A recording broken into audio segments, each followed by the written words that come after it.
नमस्कार दोस्तों, मैं अनुज वशिष्ठ आपका स्वागत करता हूं एसएससी बुलेट पर। जैसा कि आप जानते हैं, हम लोग लगातार एसएससी सीजीएल की शिफ्ट्स कर रहे हैं। तो एसएससी सीजीएल 14 जुलाई 2023 की शिफ्ट थर्ड का पेपर आज हम डिस्कस करने वाले हैं। और ये क्वेश्चन पेपर में कुछ बेहतरीन क्वेश्चन भी हैं और कुछ ईजी क्वेश्चन भी हैं। तो पहले क्वेश्चन के साथ स्टार्ट करते हैं। क्वेश्चन नंबर 1 ये कहता है कि विराट एक काम को 30 डेज में पूरा कर देता है और डैनियल विराट से 60% ज्यादा एफिशिएंट है। हमें पता है कि अगर मैं इफिशियंसी चेक करता हूँ, इफिशियंसी यानी कि क्षमता, इफिशियंसी विराट और डैनियल की अगर मैं इफिशियंसी की बात करता हूँ तो विराट की इफिशियंसी से डैनियल की इफिशियंसी 60% अधिक है। तो अगर विराट की इफिशियंसी 100 तो डैनियल की इफिशियंसी 160। इसका मतलब जो अगर विराट की इफिशियंसी 5 तो डैनियल की इफिशियंसी कितनी, 8 होगी। हमें पता है कि अगर किन्हीं दो पर्सन की इफिशियंसी अगर 5 और 8 है तो उनकी जो टाइम होगा वो सेम वर्क को करने में लगा टाइम 8 और 5 के रेशियो में होगा। तो अगर विराट को 8 यूनिट टाइम लगा तो डैनियल को 5 यूनिट टाइम लगेगा। तो 8 यूनिट अगर रिप्रेजेंट कर रहा है 30 को तो 5 यूनिट कितने को करेगा। तो 8 की वैल्यू अगर 30 के बराबर है तो 5 की वैल्यू होगी 8 अपॉन में 30 इंटू कितना, 5। 8 अपॉन में 30 इंटू कितना, 5। ध्यान दीजिए, 8 की वैल्यू अगर आपकी 30 के बराबर है तो 5 की वैल्यू कितनी होगी। तो 5 की वैल्यू होगी कि सर 30 को 8 से डिवाइड कर दीजिए और 5 से गुणा कर दीजिए। तो मैं इसे 4 और इसे 15, 15 5 जा 75, 75 अपॉन 4 आपका आंसर आ रहा है 18 3/4। 18 3/4 आपका आंसर आएगा। देखो, आप इसे ऐसे भी कर सकते हो कि विराट की इफिशियंसी आपकी 5 है, डैनियल की इफिशियंसी अगर 8 है तो 5 इफिशियंसी के साथ अगर कोई काम 30 दिन का है तो डैनियल की 8 इफिशियंसी के साथ वो काम कितने दिन का है। तो अगर मैं 5 इंटू 30 अपॉन 5 करता हूँ, 8 करता हूँ, तो ये आपको 18 3/4 आंसर आ जाएगा। तो बहुत आसान क्वेश्चन के साथ स्टार्ट हुआ है। चलिए बच्चों, क्वेश्चन नंबर 3 के साथ स्टार्ट करते हैं। क्वेश्चन नंबर 3 ये कहता है कि 36 संख्याएं 36 नंबर से, इनका एवरेज है 45। बाद में पता चल रहा है कि 84 को गलती से 48 पढ़ लिया गया। तो दी गई संख्याओं का सही औसत कितना था। तो ध्यान देंगे, 36 नंबर थे टोटल और इनका जो एवरेज पाया गया था वो 45 पाया गया था। उसके बाद 84 को गलती से 48 कर दिया। इसका मतलब यह है कि आपको 48 को 84 करना है वापस। अगर 48 को 84 करना है तो मैं कितने नंबर्स मुझे बढ़ाने पड़ेंगे। सर 36 नंबर्स मुझे ज्यादा ऐड करने पड़ेंगे। इसका मतलब यह है कि मुझे टोटल में 36 जोड़ना पड़ेगा। तो टोटल में मैं 36 ऐड करूंगा और अगर मैं इसको सब लोगों में बांटूंगा, क्योंकि अगर टोटल 36 ऐड हुआ है तो तब ये एवरेज तब बनेगा जब ये 36 लोगों में बढ़ जाएगा या 36 नंबर में इक्वली डिवाइड हो जाएगा। तो जब इसे 36 में बांटूंगा तो एवरेज कितना बढ़ेगा, 1 बढ़ेगा। तो आपका नया एवरेज कितना आ जाएगा, 45 प्लस 1 यानी कि 46 आ जाएगा। बहुत आसान क्वेश्चन। नेक्स्ट क्वेश्चन की तरफ चलते हैं। क्वेश्चन ये है कि sine 23 is equal to A upon B है। तो सेक 23 डिग्री की वैल्यू और माइनस के साइन 67 डिग्री की वैल्यू बतानी है। तो अगर साइन 23, ये 23 डिग्री अगर मैं एंगल मान लेता हूं, ठीक है, और ये 90 है तो ये बाय डिफॉल्ट ये 67 डिग्री होगा क्योंकि इन दोनों का सम 90 डिग्री होता है। तो साइन 23 बराबर ए अपॉन बी। मुझे पता है कि अगर बेस एंगल थीटा है तो sine theta is equal to perpendicular upon hypotenuse, ये लंब बटे कर्ण होता है। तो मैं कह सकता हूं कि ये ए होगा और ये कितना होगा, बी होगा। तो इसकी वैल्यू कितनी होगी, तो इसकी वैल्यू इसके स्क्वायर में से इसका स्क्वायर घटाएंगे, ये आ जाएगा बी स्क्वायर माइनस ए स्क्वायर। उसके बाद बी स्क्वायर माइनस ए स्क्वायर के बाद अब आपसे पूछा जा रहा है कि सेक 23 की वैल्यू। तो अगर आप सेक 23 की वैल्यू देखेंगे तो सेक थीटा क्या होता है, हाइपोटेनस अपॉन बेस। तो सेक 23 की वैल्यू होगी, हाइपोटेनस कितना है बी, अपॉन में बेस है under root B square minus का ए स्क्वायर, माइनस का साइन 67 की वैल्यू इस बेस एंगल के लिए परपेंडिकुलर ये है और हाइपोटेनस ये है। तो परपेंडिकुलर बी स्क्वायर माइनस का ए स्क्वायर अपॉन में b। अब आप इसे सॉल्व करेंगे तो ये नीचे आ जाएगा b अंडर रूट में b square minus a square, और उसके बाद b स्क्वायर, और इससे इसकी मल्टीप्लाई होगी, ये आ जाएगा माइनस का b स्क्वायर और minus minus plus a square, तो b स्क्वायर से b स्क्वायर कैंसिल हो जाएगा, ये बनेगा a स्क्वायर अपॉन में b under root b square minus a square. तो ये आपका ये आंसर आ जाता है। बहुत इजी क्वेश्चन है ये, अगर आप इसे समझ पाए तो। नेक्स्ट क्वेश्चन की तरफ चलते हैं। नेक्स्ट क्वेश्चन ये है कि ये amount spent on various expenses, ये क्वेश्चन हिंदी में भी है और इंग्लिश में भी है। सभी तमाम खर्चों पर कितना कितना कितना खर्च हुआ है।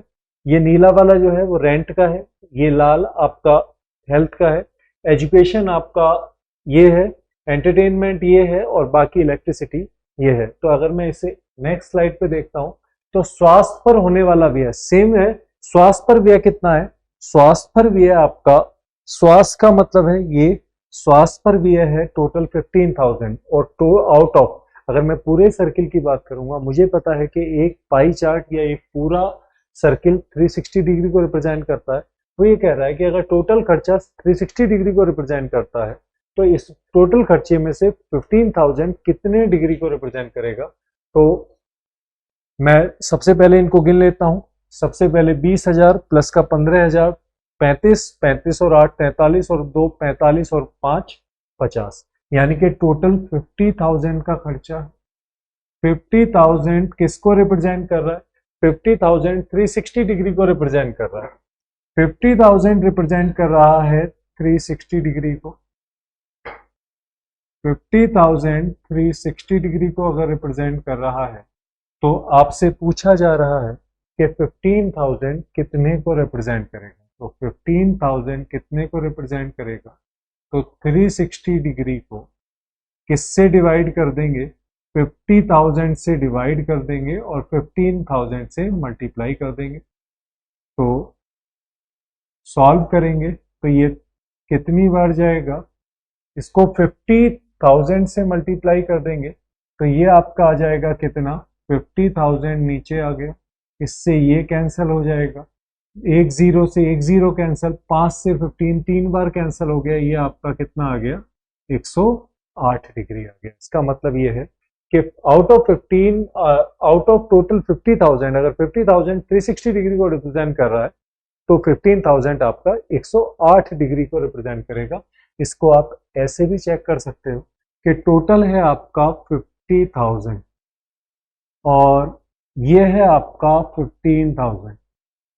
अगर मैं इनका रेशियो चेक करता हूं तो ये रेशियो आ जाएगा 10 और ये रेशियो आ जाएगा कितना? 3। 10 अगर 360 डिग्री एंगल को रिप्रेजेंट कर रहा है तो एक 36 को रिप्रेजेंट करेगा, अगर एक 36 को रिप्रेजेंट करेगा तो 3 हिस्सा आपका कितने को रिप्रेजेंट करेगा? 108 डिग्री को रिप्रेजेंट करेगा। जैसे चाहे आप इस क्वेश्चन से बाहर निकल सकते हैं। क्वेश्चन यह है कि तीन उम्मीदवार हैं, अर्जुन, भास्कर और सरल। इन तीन उम्मीदवारों के एक चुनाव में अर्जुन को सरल से 50% अधिक वोट मिले, उसके बाद सरल को भास्कर से 2% कम वोट मिल रहे हैं। भास्कर और सरल के वोटों के बीच का अंतर अगर 1296 है तो अर्जुन और भास्कर के बीच वोटों के अंतर अर्जुन और भास्कर के वोटों के बीच का अंतर का हाफ कितना है? अंतर का आधा आपको निकालना है। अंतर का आधा कितना है? तो ध्यान दीजिए, अगर अंतर का आधा हमें निकालना है तो सबसे पहले अर्जुन, सरल और भास्कर। तो सबसे पहली कंपैरिजन किसके साथ है? अर्जुन की सरल के साथ। अर्जुन, सरल और भास्कर। अगर मैं कंपैरिजन स्टार्ट करता हूं तो अर्जुन को सरल से 50% अधिक वोट मिले। 50% का मतलब होता है 1/2। इसका मतलब 2 पर 1 अधिक मिला। तो अगर सरल को 2 मिले हैं तो अर्जुन को कितना? 3, यानी कि इसको 100 तो इसको कितने? 150, रेशियो वही आएगा। उसके बाद भास्कर से सरल को 2% कम वोट मिले, तो भास्कर को अगर 100 मिल रहे हैं तो सरल को कितने होंगे? 98। इसको मैं कह सकता हूं 50 और 49 का रेशियो। इसको कहा जा सकता है 49 और 50 का रेशियो। अगर मैं इनको रेशियो इक्वेट करता हूं तो मैं 49 इधर लिख दूंगा, पड़ोसी इसको आगे बढ़ा दूंगा, तो लिखा जा सकता है 49 इधर आ गया, 49 दिया कितना 147, रेशियो 49 दूनी 98 और 50 दूनी कितना 100। इसका मतलब एक ही जो वोट वैल्यू है वो 147 यूनिट है। सरल की जो रेशियो है वो 98 है और भास्कर का जो वोटों का रेशियो है वो 100 है। तो आपसे पूछा है कि अर्जुन और भास्कर के वोटों के बीच में अंतर का आधा कितना है, तो अर्जुन और भास्कर के बीच में अंतर मुझे कितना दिखाई दे रहा है? सर मुझे 47 दिखाई दे रहा है। कितना दिखाई दे रहा है?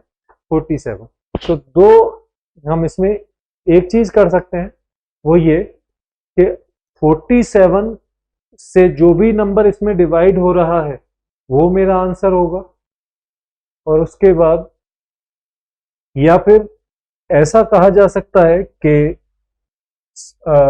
अर्जुन और भास्कर के वोटों के बीच में अंतर का आधा इतना है। सरल और भास्कर के बीच में वोटों का अंतर कितना है? 1296। सरल और भास्कर के बीच में वोटों का अंतर कितना है? आपके हिसाब से वोटों का अंतर कितना आ रहा है? 2 आ रहा है। अगर वोटों का अंतर 2 है तो 2 की वैल्यू कितनी है? 2 की वैल्यू है 1296, तो 1 की वैल्यू कितनी होगी?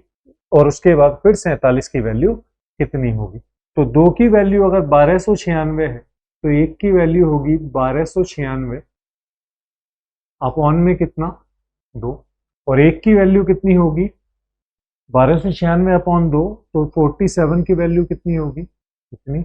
और उसके बाद दूसरी चीज जो हमें चेक करनी है कि ये आपका टोटल 47 की वैल्यू आ गई। आपको 47 की वैल्यू नहीं चाहिए, आपको इसका भी क्या चाहिए? आधा चाहिए। तो ध्यान देंगे, अगर मैं इसे 4 से डिवाइड कर दूंगा तो ये आ जाएगा 4 तिया 12, उसके बाद 24 चौक 96 यानी कि 324। अब ध्यान दो, कोई नंबर 324 गुणा 47 आपका क्वेश्चन का आंसर होने वाला है, तो या तो हम इसे कैलकुलेट करेंगे, अदरवाइज मैं एक अप्रोक्सीमेशन लगा सकता हूं, या फिर दूसरा मैं यूनिट डिजिट देख सकता हूँ। 7 चौक 28, लास्ट में 8 आना चाहिए, 3 ऑप्शन में लास्ट में 8 है। मैं डिजिटल सम चेक कर सकता हूँ, इसका डिजिटल सम 9 आ रहा है, 9 यानी कि 0, और 0 डिजिटल सम के साथ गुणा होगी तो डिजिटल सम इसका भी 0 आएगा। तो टोटल डिजिटल सम 0 किसका बैठ रहा है हम चेक कर लेते हैं। क्या उस ऑप्शन में 24, 24 या 27, 3888 इसका आंसर इसलिए नहीं हो सकता क्योंकि 300 की गुणा 10 के साथ नहीं हो रही है, 40 के साथ हो रही है, तो अप्रोक्सीमेट इसका आंसर हम खत्म कर देंगे। उसके बाद 8 और 16, 16 और 3 19, 19 1 20 और 9 29, डिजिटल सम 0 नहीं है। 7766, अगर मैं 7 7 14 6 20 और 6 26, इसका डिजिटल सम 6, इसका डिजिटल सम 0 नहीं है। अब बचता है ये 5 और 1 6, 6 और 2 8, 8 और 2 10 और 8 18, इसका डिजिटल सम 0 आ रहा है। इसका मतलब ये मेरा आंसर है। तो आप डिजिटल सम से भी कर सकते हो, और दूसरी चीज आप ये भी कर सकते हो कि अगर इसमें 9 अवेलेबल है, 4 और 2 6, 6 और 3 9, इसका मतलब ये है कि इस क्वेश्चन के आंसर जो भी आएगा वो 9 से डिविजिबल होगा। तो जब आप चेक करोगे तो 9 की डिविजिबिलिटी आपको सिर्फ यही मिल रही है, इसका मतलब यही आपका आंसर बन जाता है। नेक्स्ट क्वेश्चन की तरफ चलते हैं। नेक्स्ट क्वेश्चन ये है कि 7 + 30 भाग 6 माइनस 6 + 6, तो बोर्ड मास के हिसाब से सबसे पहले ब्रैकेट सॉल्व होगा। ब्रैकेट का मतलब है ये कितना आ जाएगा 12, 12 आ गया, माइनस में 12 आ गया। उसके बाद 30 से 6 सबसे पहले, उसके बाद डिवाइड सॉल्व होगा, इसका मतलब 5 आ गया, तो ये आ जाएगा 7 + का 5 माइनस 12 + का 7, तो 7 और 5 12 जोड़कर इस 12 से कैंसिल हो जाएंगे। मेरा आंसर कितना आ जाएगा? 7 आ जाएगा। बहुत बेसिक सिंप्लीफिकेशन का क्वेश्चन है। क्वेश्चन नंबर 8 पर आते हैं। एक कार्यालय में मोनिका 6 घंटे, अंकिता 8 घंटे और मंजू 5 घंटे में कोई काम पूरा कर सकते हैं। एक साथ करें तो कितना टाइम लगेगा? तो 6 8 और 5, मैं टोटल काम कितना मान लेता हूँ। अगर मैं मोनिका, अंकिता और मंजू की बात करता हूँ तो ये 6, ये 8 और ये 5, तो मैं टोटल वर्क मान लेता हूँ 120, जो 6 से भी कटेगा, 8 से भी और 5 से भी। तो इसका एक दिन का काम कितना? 20। इसका 1 घंटे का काम कितना है? 15। और इसका 1 घंटे का काम कितना है? 24। तो अब अगर इन तीनों से काम कराना है तो तीनों मिलकर 1 घंटे में कितना काम करेंगे? 24 और 20 44, 44 और 15 कितना 61 टोटल। एक मिनट, 24 20 और 24, 44 44 और 15 59। तो अगर 120 काम करना है और 1 घंटे में 59 काम हो रहा है तो मैं कह सकता हूं कि मेरा तो टाइम लगेगा वो 120/59 लगेगा। तो टोटल टाइम टेकन होगा 120/59। 59 60 से एक कम है, इसका मतलब इसका आंसर 2 आना चाहिए, 2 प्लस में जाना चाहिए, और 2 प्लस में जाना चाहिए, साथ में अपॉन में 59 आना चाहिए। तो मेरा आंसर बैठता है ये। चाहे तो आप इसे सॉल्व कर लीजिए। नेक्स्ट क्वेश्चन की तरफ जाते हैं, क्योंकि 59 दूनी 118, 2 बच जाएगा, 2/59 आपका आंसर हो जाता है। नेक्स्ट क्वेश्चन पर आते हैं। क्वेश्चन नंबर 9 ज्योमेट्री से है। इनमें से कौन सा स्टेटमेंट इनकरेक्ट है? If A code is extended outside the circle of both ends is called second.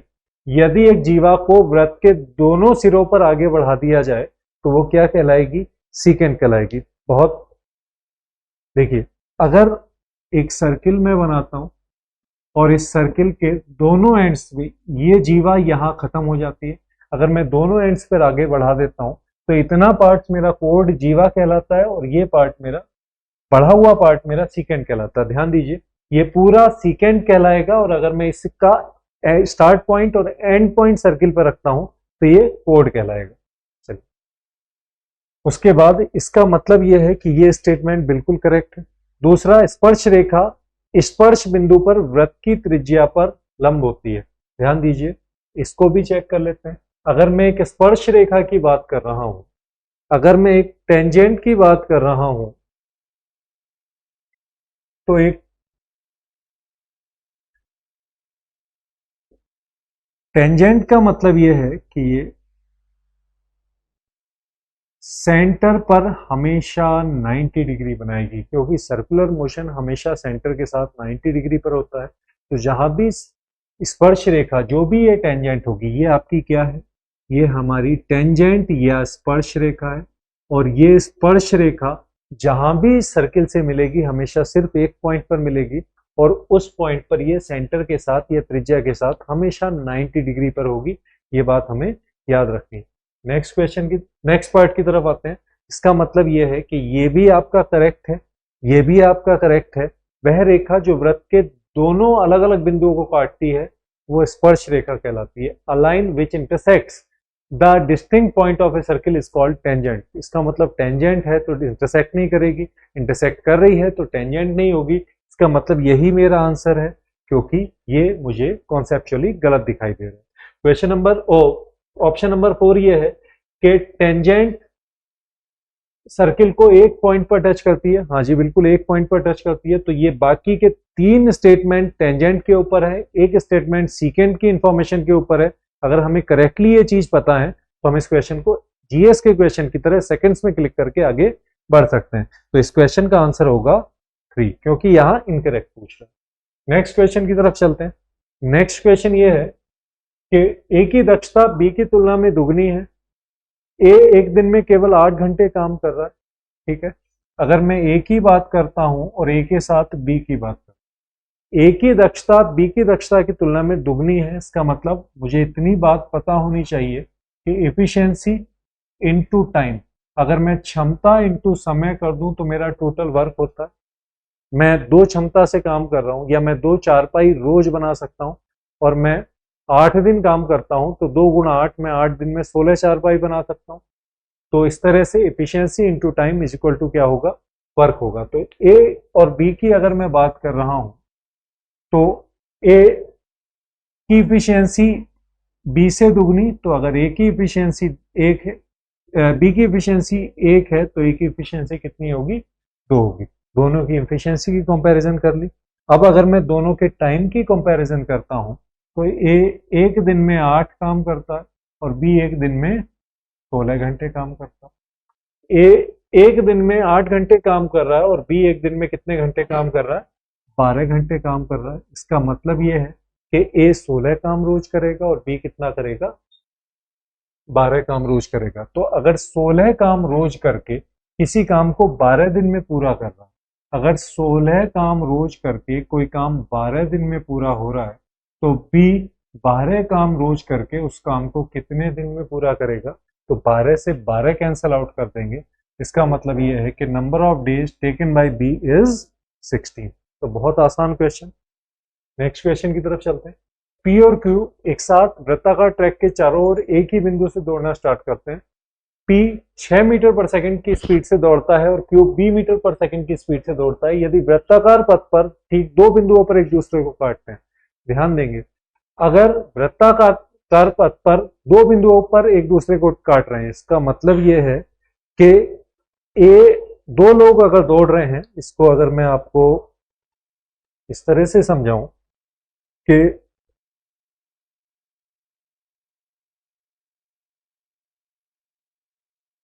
ये आपका एक सर्कुलर पैथ और इस सर्कुलर पैथ पर दो लोग दौड़ रहे हैं, पहला ये और दूसरा ये फर्स्ट है और ये आपका सेकंड है।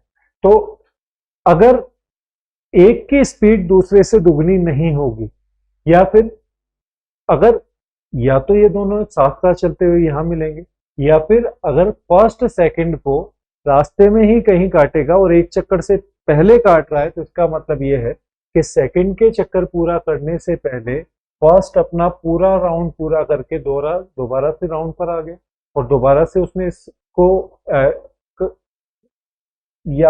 सर्किल पूरा करने से पहले ही काट दिया। इसका मतलब ये है बच्चों, इसकी बिल्कुल बेसिक सी सीधी सीधी इंफॉर्मेशन ये है कि अगर ये तभी पॉसिबल है जब फर्स्ट की स्पीड सेकंड की स्पीड के दुगने से भी ज्यादा हो।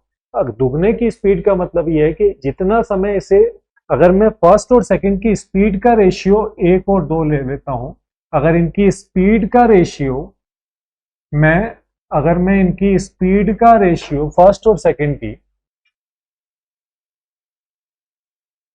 1 और 2 ले लेता हूं, इसका मतलब इन्हें लगने वाले टाइम का रेशियो कितना हो जाएगा?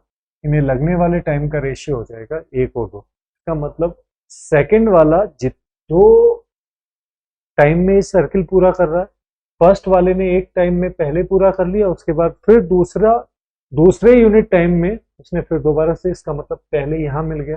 तो अगर आप इस बात को समझ पा रहे होंगे कि अगर सेकंड की स्पीड फर्स्ट की स्पीड की आधी है तो ये दोनों जितने टाइम में ये एक चक्कर पूरा करेगा इतने टाइम में पहला वाला 2 चक्कर पूरा कर देगा। तो इतना तो हम समझ गए कि अगर मुझे सेकंड को राउंड पूरा करने से पहले फर्स्ट को दूसरा राउंड लगवाना है, इस बीच में कहीं मिलना है, तो फर्स्ट की जो स्पीड है वो सेकंड की स्पीड की दुगनी से ज्यादा होनी चाहिए, या जो सेकंड की स्पीड है वो फर्स्ट की स्पीड के आधे से कम होनी चाहिए। तो इसका मतलब ये है कि अगर हम इस बात को समझ गए हैं तो मैं इससे सीधा कह सकता हूं कि अगर P की स्पीड 6 है और P को इस तरह से चक्कर पूरा करना है कि Q अपना चक्कर पूरा भी ना कर पाए और P अपने दूसरे चक्कर पर आ जाए, तभी तो ये 2 बार मिलेंगे। तो हम कह सकते हैं कि इसका मतलब Q की जो स्पीड है वो लेस देन 3 होनी चाहिए। Q की जो स्पीड है वो लेस देन 3 होनी चाहिए। इसका मतलब ये है कि मैं कह सकता हूं कि B जो है वो 3 से कम होना चाहिए, और अगर 3 से कम B है तो 6 से कम एक प्राकृतिक संख्या है। तो प्राकृतिक संख्याओं में 3 से कम, इसका मतलब B की वैल्यू या तो 2 हो सकती है या 1 हो सकती है, 0 भी हो सकती है, पर 0 एक प्राकृतिक संख्या नहीं है और 0 का मतलब है फिर तो कोई स्पीड ही नहीं हुई। हम कह सकते हैं कि 2 और 1, इसका मतलब B के कितने मान हो सकते हैं? 2 हो सकते हैं। ध्यान दीजिए दोस्तों, इस तरह के क्वेश्चंस पहले CDS में पूछे जाते थे, पर SSC धीरे धीरे अपने आप को शिफ्ट कर रही है लॉजिकल क्वेश्चंस की तरफ। अगर आपको 25 क्वेश्चंस मिल रहे हैं तो 25 में से 4-5 क्वेश्चंस आपको ऐसे मिल रहे हैं जो सिर्फ आपकी लॉजिक्स और अंडरस्टैंडिंग को चेक कर रहे हैं। तो सिर्फ प्रीवियस ईयर क्वेश्चंस पर आप सिलेक्शन ले लें, ये पॉसिबल नहीं है। नेक्स्ट क्वेश्चन की तरफ चलते हैं। नेक्स्ट क्वेश्चन ये है कि जहांगीर को 1 घंटे में 90 किलोमीटर की दूरी तय करनी थी। पहले 25 मिनट के दौरान उसने 15.2 मीटर पर सेकंड से यात्रा की है। उसके बाद समय पर पहुंचने के लिए उसे शेष अवधि के दौरान कितने मीटर पर सेकंड की अवधि के दौरान प्रति सेकंड कितने मीटर की दूरी तय की है। इसका मतलब यह है कि जहांगीर को जाना था 90 किलोमीटर 1 घंटे में, पहले 25 मिनट उसने 15.2 मीटर पर सेकंड से यात्रा की, उसके बाद बचे हुए 35 मिनट के लिए उसकी स्पीड कितनी होनी चाहिए मीटर पर सेकंड में कि वो अपनी डिस्टेंस या अपना डेस्टिनेशन तक टाइमली पहुंच जाए, उसी 1 घंटे में कवर कर ले। तो ये क्वेश्चन का फॉर्मेट है। तो सबसे पहले अगर 25 मिनट उसने यात्रा कर ली है तो आप कितने मिनट बच गए, 35 बच गए। और अगर मैं इन 25 और 35 का रेशियो देखता हूं तो कितना आ जाएगा, मतलब वो 5 हिस्सा समय खर्च कर चुका है और उसके पास 7 हिस्सा समय बच रहा है। 5 हिस्सा समय खर्च कर चुका है, बच रहा है 7 हिस्सा समय।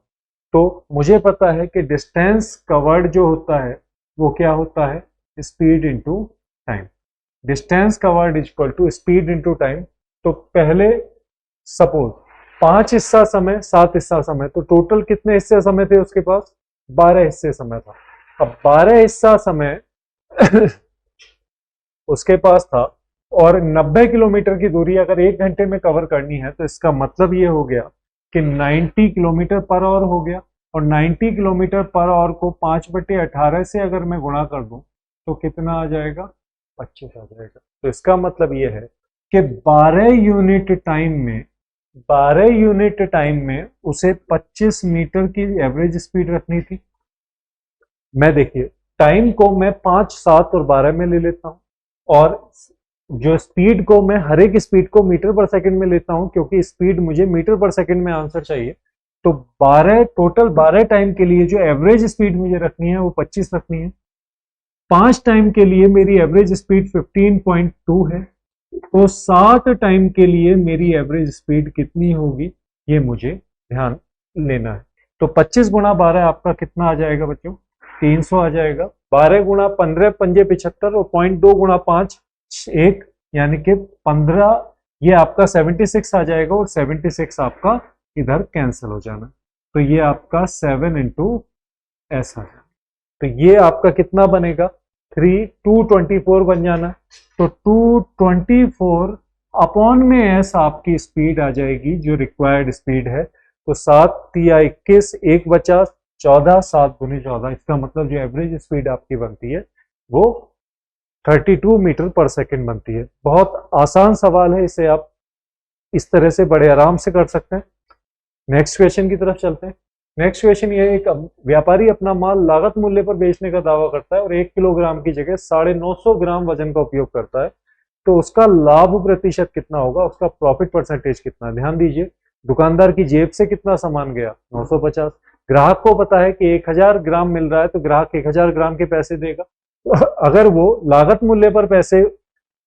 मूल्य पर अपना माल बेच रहा है तो 950 रुपए यानी कि 950 ग्राम उसकी लागत है। इस पर उसका लाभ कितना, सर 950 ग्राम की जगह उसे 1000 ग्राम के पैसे मिल रहे हैं, इसका मतलब 50 ग्राम उसका लाभ हो गया। तो 50 उसका लाभ लिख देंगे और इनटू कितना, 100%। तो ये उसका टोटल प्रॉफिट हो जाएगा। इस बात को हमेशा याद रखेंगे, जितना वजन दुकानदार की जेब से गया वो उसकी लागत, जितना उसे एक्स्ट्रा मिला उतना उसका प्रॉफिट, इनटू प्रॉफिट परसेंटेज निकालेंगे। तो ये और ये 1 और ये आपका 19। अगर मैं 19 से 100 को डिवाइड करता हूं तो ये कितनी बार जाएगा, 19 पंजे 95, पॉइंट लग गया, फिर बचा 5, 1 0 और लगा देंगे तो 19 दूनी 38 आ जाएगा। तो 5.2, इसका मतलब यही मेरा आंसर है, क्योंकि 5.2 के बाद यही स्टार्ट हो रहा है। नेक्स्ट क्वेश्चन की तरफ चलेंगे। व्यापारी 20% और 30% का डिस्काउंट दे रहा है, उसके बाद अच्छा अगर लिस्ट प्राइस इतना है तो बिक्री मूल्य कितना होगा, तो 1200 रुपए लिस्ट प्राइस है। हमेशा लिस्ट प्राइस या मार्क प्राइस पर ही डिस्काउंट दिया जाता है। पहले 20% व्यापार छूट और 30% नगद छूट दे रहा है, इसका मतलब कैश डिस्काउंट 30%, ट्रेड डिस्काउंट 20%। तो डिस्काउंट तो दोनों ही दिए जा रहे हैं, 20% भी और 30% भी। तो मैं कह सकता हूं कि पहले 100 की चीज 80 करके दी गई और उसके बाद दोबारा से 100 की चीज 30 कम करके 70 कर दी गई। सॉल्व करेंगे तो ये 2 जीरो से ये 2 जीरो कट जाएंगे और ये 2 जीरो से ये 2 जीरो कट जाएंगे। ये आपका आ जाएगा 12 अट्ठे 96, 96 गुणा में 7। तो लास्ट में कितना आना चाहिए, 6 सत्ते 42। ठीक है, ध्यान दो, अगर इस तरह की कैलकुलेशन मुझे आती है तो मैं कुछ इस तरह से करूंगा, 100 माइनस 4 गुणा में 7, 100 की 7 से गुणा करूंगा 700, 7 की 4 से गुणा करूंगा 28, 700 में से 28 जाएगा तो 762 मेरा आंसर आ जाएगा। बहुत अच्छा सवाल है। नेक्स्ट क्वेश्चन की तरफ चलते हैं। नेक्स्ट क्वेश्चन ये है कि x प्लस 1/x अगर 7 के बराबर है तो x6 प्लस 1/x6 की वैल्यू कितनी होगी। तो x प्लस 1/x की वैल्यू है 7 के बराबर, तो सबसे पहले x6 प्लस 1/x6 की वैल्यू निकालनी है। तो सबसे पहले या तो मैं पावर डबल करके फिर पावर ट्रिपल करूंगा, या फिर पावर ट्रिपल करके फिर पावर डबल करूंगा। अगर मैं पावर डबल करके ट्रिपल करता हूं तो मुझे एक बड़े नंबर का क्यूब निकालना पड़ेगा, और अगर मैं ट्रिपल करके फिर डबल करता हूं तो मुझे एक बड़े नंबर का स्क्वायर निकालना पड़ेगा। मेरे हिसाब से स्क्वायर इज कंपैरेटिवली इजी, तो मैं इसे x cube plus 1/x cube की वैल्यू निकाल लेता हूं। अब x cube plus 1/x cube की वैल्यू कितनी होगी, मुझे पता है ये वैल्यू आ जाएगी 7 का क्यूब। ध्यान दीजिए, जो भी है उसका क्यूब और उसमें से उसका ही 7 3 गुना घटा देंगे, तो 7 के क्यूब में से 21 घटाएंगे तो 343 में से 21 गया, कितना आ जाएगा 322। अब x पावर 6 प्लस का 1/x पावर 6, पावर डबल हो रही है, प्लस से प्लस में पावर डबल हो रही है, तो 322 का स्क्वायर, और इसमें से क्या घटा देंगे, 2 घटा देंगे। ध्यान दीजिए 322 का स्क्वायर आप किस तरह से निकालेंगे, ध्यान से समझो, मैं आपको समझा देता हूँ। 322 का स्क्वायर निकालने का तरीका ये है कि सबसे पहले आपने 322 लिख दिया। 322 100 से कितना और 300 से कितना ज्यादा है, 22 ज्यादा है, तो आपने 22 और ऐड कर दिया, कितना हो गया 344। ध्यान देंगे, अब चूंकि ये 100 बेस आपने माना नहीं है, ये आपने कहा 300 बेस है, और 300 बेस है तो जितना भी ये नंबर होता है, 100 हो, 200 हो, 300 हो, 100 हो तो 1 से गुणा, 200 हो तो 2 से गुणा, 300 हो तो 3 से गुणा, यानी कि 344 को आप कितने से गुणा कर देंगे, 344 को आप 3 से गुणा कर देंगे, कितना आ जाएगा 900 और 40 120 1020 और 4 और 12 और 1032, कितना आ गया 1032। अब लास्ट के दो प्लेस पर किसका स्क्वायर, 22 का स्क्वायर, लास्ट के दो प्लेस पर 22 का स्क्वायर रहेगा, तो 22 का स्क्वायर कितना, 22 का स्क्वायर आ जाएगा 522 का स्क्वायर कितना 484, तो आप इसमें 84 यहां लिख देंगे और 4 को यहां ऐड कर देंगे, तो कितना बन जाएगा 103,684। अगर आपको इसकी प्रैक्टिस है तो आप बहुत आराम से इस क्वेश्चन को, इस स्क्वायर को माइंड में निकाल सकते हैं, कोई बड़ी बात नहीं है। तो ये आ जाएगा 103684, और इसमें से आपको 2 घटाना है, तो 103682 आपका आंसर आ जाएगा। अब ध्यान दीजिए, क्या ये क्वेश्चन यूनिट डिजिट से भी हो सकता है, हाँ यूनिट डिजिट से आप इसलिए नहीं कर सकते क्योंकि हर एक के आंसर में क्या आ रहा है, 2 आ रहा है। दूसरा, क्या ये डिजिटल सम से हम कर सकते हैं, अगर मैं इस क्वेश्चन को यहां से डिजिटल सम से करना चाहूं तो 3 दूनी 6 और 3 और 2 5, 5 और 2 7, 7 9 से कितना कम है -2, -2 का स्क्वायर कितना बनेगा 4, और 4 में से 2 गया 2, इसका मतलब ये है कि इसका जो डिजिटल सम आएगा वो कितना आएगा, इसका जो डिजिटल सम आएगा वो 2 आएगा। देख लीजिए किस तरह से, 3 और 2 5, 5 और 2 7, 7 का स्क्वायर 49, 49 का मतलब है कितना 9 और 4, 9 हटा देंगे, इसका कितना बनेगा 4, और 4 में से 2 गया कितना 2। आप किसी भी तरीके से चेक कर सकते हैं, 3 और 2 5, 5 और 2 7, 7 का स्क्वायर 49, 49 का डिजिटल सम 9 हटा दिया 4 बचा, 4 में से आप 2 घटाएंगे तो 2, इसका डिजिटल सम 2 आ रहा है। यहाँ डिजिटल सम चेक करेंगे तो 3 और 6 9 हटा दिया, 8 और 1 9 हटा दिया, 2 और 1 3, इसका डिजिटल सम 3 है, ये मेरा आंसर नहीं हो सकता। इसका चेक करते हैं, 8 और 1 9 हटा दिया, 8 और 2 10 और 3 13, इसका डिजिटल सम 4 है, तो ये मेरा आंसर नहीं हो सकता।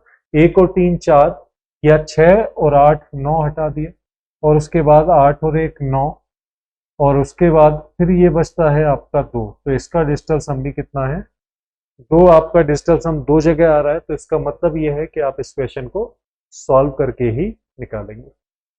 क्लियर है? चलिए नेक्स्ट क्वेश्चन की तरफ चलते हैं। क्वेश्चन नंबर, सुधीर और आशीष की वर्तमान आयु का अनुपात है 5 और 7। 12 वर्ष पहले उनकी आयु का अनुपात था 1 और 2। अब से 5 वर्ष बाद सुधीर की आयु कितनी होगी?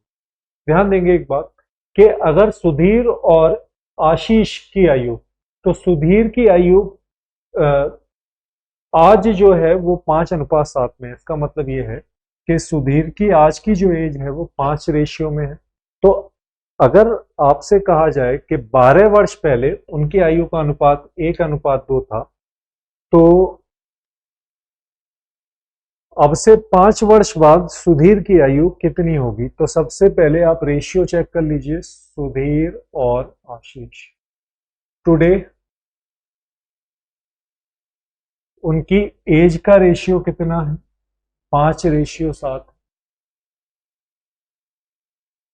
12 साल पहले माइनस का 12 ईयर, उनकी एज का रेशियो कितना था? 1:2। अब एक इन दोनों के बीच में डिफरेंस कितना है? 1 का डिफरेंस है। इन दोनों के बीच में डिफरेंस कितना है? 2 का। आप इन दोनों के डिफरेंस को क्रॉस मल्टीप्लाई कर दीजिए, इसकी मल्टीप्लाई इधर और इन दोनों के डिफरेंस की मल्टीप्लाई इधर। तो ये कितना बन जाएगा? ये आपका बन जाएगा 4, ये 2 बन जाएगा बच्चों, और ये कितना बन जाएगा? 4 बन जाएगा। रेशियो भी चेंज नहीं हुआ। अब आपका 5 में से 2 कम करेंगे तो 3 आ जाएगा, और 7 और 4 का डिफरेंस कितना है? 3। आज अगर इसकी सुधीर की आयु 5 थी, तो 12 साल पहले इसकी आयु 2 यूनिट थी। आज अगर आशीष की आयु 7 यूनिट है, तो 12 साल पहले इसकी 4 यूनिट थी। इसका मतलब यह है, मैं कह सकता हूं कि इन दोनों की एज के बीच में 12 साल में 3 यूनिट का डिफरेंस आया। तो अगर 3 यूनिट का डिफरेंस 12 साल के बराबर, अगर 3 यूनिट का डिफरेंस 12 साल के बराबर है, तो 1 यूनिट का डिफरेंस 4 के बराबर होगा। अगर 1 यूनिट का डिफरेंस या 1 यूनिट 4 के बराबर है, तो आपको सुधीर की आयु निकालनी है। तो सुधीर की आज की आयु निकाल लीजिए। तो सुधीर की आज की आयु कितनी हो गई? 20, क्योंकि 1 यूनिट अगर 4 के बराबर है, तो सुधीर की आज की आयु 20 हो गई। अगर आज की आयु 20 हो गई, तो आज से 5 वर्ष बाद सुधीर की आयु होगी 20 प्लस का 5, यानी कि 25 ईयर। नेक्स्ट क्वेश्चन की तरफ चलते हैं। एक आदमी ने कंपनी में कुल 10,000 रुपए का निवेश किया। उसके बाद इस राशि का एक हिस्सा 10% पर और दूसरा हिस्सा 15% ब्याज पर निवेश किया है। यदि अर्जित कुल ब्याज 2400 रुपए है 2 वर्षों में, तो प्रति वर्ष 15% साधारण ब्याज पर निवेश की गई राशि कितनी है? तो ध्यान देंगे, पहला हिस्सा 10% पर निवेश किया है, दूसरा हिस्सा 15% पर निवेश किया है। अगर मैं इन दोनों का रिजल्ट देखूं, तो उसे 24,000 रुपए मिल रहे हैं। कितने में? 2 साल में। तो 1 साल में कितने मिले होंगे? 1 साल में मिले होंगे 1200। और अगर मैं 1200 की परसेंटेज चेक करता हूं, तो कितनी परसेंट आ जाएगी? 12% आ जाएगी, क्योंकि 1200 10,000 का 12% है। तो एग्जैक्टली जो परसेंटेज मिल रही है दोनों को मिक्स करने पर, वो 12 मिल रही है। एलिगेशन इसका सबसे सटीक मेथड है। तो ये 3 और ये कितना? 2। इसका मतलब जो अमाउंट होंगे जो उसने निवेश किया है वो 3:2 में है। टोटल 5 किसको रिप्रेजेंट कर रहा है? ये इनका इन्वेस्टमेंट का रेशियो आ गया। 5 रिप्रेजेंट कर रहा है किसको? 10,000 रुपए को। अगर 5 10,000 को रिप्रेजेंट करेगा, तो 1 2,000 को करेगा। अगर 1 2,000 को कर रहा है, तो 15% वाले का जो हिस्सा है वो 4,000 होगा, क्योंकि 1 की वैल्यू 2,000, तो 2 की वैल्यू कितनी?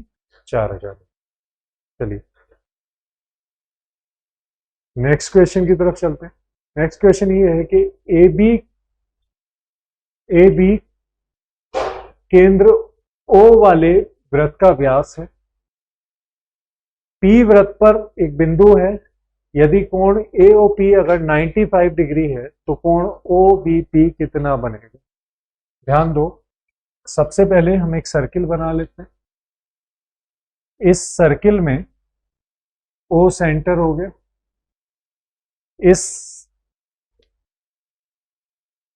ए बी व्यास बना लो, ए बी आपका व्यास है, पी इस पर कोई बिंदु है, ओ सेंटर है, तो ए ओ पी कितने के बराबर है, ए ओ पी दे रखा है 95 डिग्री।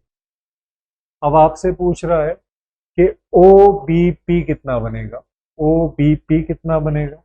बहुत आसान सवाल है। ओ बी पी की वैल्यू निकालने के लिए हमें पता है कि सेम पॉइंट से अगर सेंटर पे एंगल बनेगा तो इसका हाफ एंगल सर्कमफेरेंस पर बनेगा। सेम पॉइंट से सर्कमफेरेंस पर बना एंगल सेम पॉइंट से सेंटर पर बने एंगल का हाफ होता है। तो ये वाला एंगल कितना होगा, 95 डिग्री अपॉन में कितना 2, यानी कि 47.5 आपका आंसर हो जाता है। नेक्स्ट क्वेश्चन की तरफ चलते हैं। नेक्स्ट क्वेश्चन ये है कि cos alpha sec beta is equal to 15 है और sin alpha sec beta is equal to इतना है, तो sin स्क्वायर बीटा का मान क्या होगा। अगर मैं इसका स्क्वायर कर दूं तो मैं कह सकता हूं कि cos square alpha sec square beta is equal to 15 का स्क्वायर यानी कि 225 और sin स्क्वायर अल्फा और sec square beta is equal to 16 का स्क्वायर यानी कि 256। और अगर मैं इन दोनों को जोड़ दूं तो अगर मैं इन दोनों को जोड़ देता हूं तो सेक स्क्वायर बीटा कॉमन आ जाएगा, अंदर आ जाएगा cos square alpha plus sine square alpha, और इन दोनों को अगर मैं जोड़ता हूं तो ये आ जाएगा 256 प्लस 225 यानी कि 481। Cos square alpha plus sine square alpha 1 होता है, तो मुझे पता है कि सेक स्क्वायर अल्फा की वैल्यू कितनी आ जाएगी। सेक स्क्वायर अल्फा कितना बन जाएगा 481। तो cos square alpha sine square sec square beta की वैल्यू 481 आ जाएगी। तो sec square beta is equal to कितना 481। तो कॉस स्क्वायर बीटा की वैल्यू कितनी बनेगी, तो मुझे पता है कि सेक स्क्वायर को अगर मैं 1 अपॉन में ले जाऊं तो कॉस स्क्वायर मिल जाता है, कॉस अल्फा बराबर या कॉस बीटा बराबर 1 अपॉन सेक बीटा, तो ये आ जाएगा 1 अपॉन 481। अब 1 माइनस कॉस स्क्वायर बीटा बराबर साइन स्क्वायर बीटा होता है या साइन स्क्वायर बीटा बराबर होता है 1 माइनस कॉस स्क्वायर बीटा, तो साइन स्क्वायर बीटा की वैल्यू कितनी आ जाएगी 1 माइनस 1 अपॉन 481। तो ये आपका आंसर बनेगा 480 अपॉन में 480, जो कहीं ना कहीं यहाँ से नहीं मिल रहा। तो इसका मतलब ये है कि या तो क्वेश्चन में कोई प्रिंटिंग मिस्टेक है या सॉल्यूशन में कोई मिस्टेक है। तो वैसे ये क्वेश्चन आपको किसी भी फॉर्मेशन में मिलेगा तो स्क्वायर करके ही आप इसको कर पाएंगे। नेक्स्ट क्वेश्चन की तरफ चलते हैं। सीधा सीधा वैल्यू बेस्ड क्वेश्चन है। साइन 30 की वैल्यू 1/2 होती है, मुझे पता है। कॉस 30 की वैल्यू √3/2 होती है, मुझे ये भी पता है। टेन थीटा की वैल्यू 1 अपॉन में √3 होती है, तो इसे आप 2√3 नीचे लिख सकते हैं। इधर 2 से 2 कैंसिल, यहाँ आ जाएगा √3। इधर 2 से 2 कैंसिल, यहाँ आ जाएगा 3, और √3 से √3 कैंसिल, यहाँ आ जाएगा। तो 5 प्लस √3 अपॉन में 2√3 आपका आंसर हो जाएगा ऑप्शन नंबर 1। बहुत आसान सवाल। नेक्स्ट क्वेश्चन है। Sec square theta plus tan square theta अगर 25/18 है तो sec 4 theta minus tan 4 theta की वैल्यू क्या होगी। आप देखिए कि अगर sec 4 theta minus tan 4 theta, क्या मैं इसको ऐसे लिख सकता हूं, sec square theta minus tan square theta, साथ में sec square theta plus tan square theta.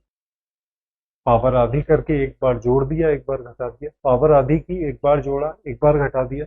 मुझे पता है इसकी वैल्यू कितनी है 1 है, और sec square tan square theta की वैल्यू 25/18 दे रखी है। तो एग्जैक्टली मेरा आंसर कितना आ रहा है 25/18। Next question. नेक्स्ट क्वेश्चन ये है कि एक शंकु का आयतन है 73,920 सेंटीमीटर स्क्वायर। शंकु की ऊंचाई इतनी है, तो एरिया कैसे निकलता है? 1/3 पाई आर स्क्वायर और गुणा में कितना? एच। तो सॉल्व किया जा सकता है कैसे? ध्यान दीजिए, 1/3 गुणा में 22/7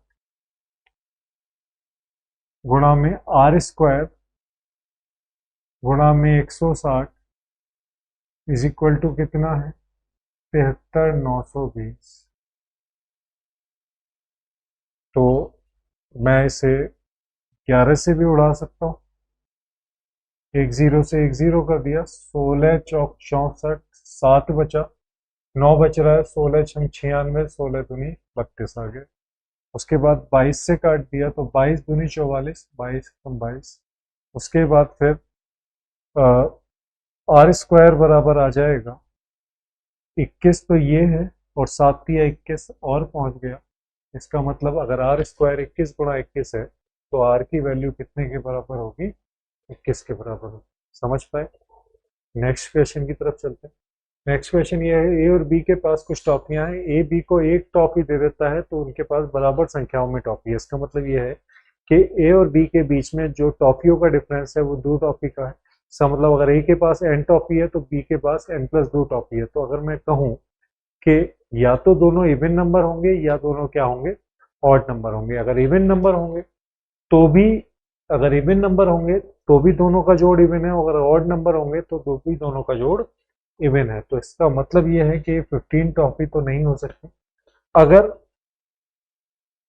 दोनों अगर मैं दो का अंतर एक का अंतर रखता हूं, मतलब अगर मैं 2 का अंतर रखता हूं तो मैं कह सकता हूं कि इसके पास कितना आएगा?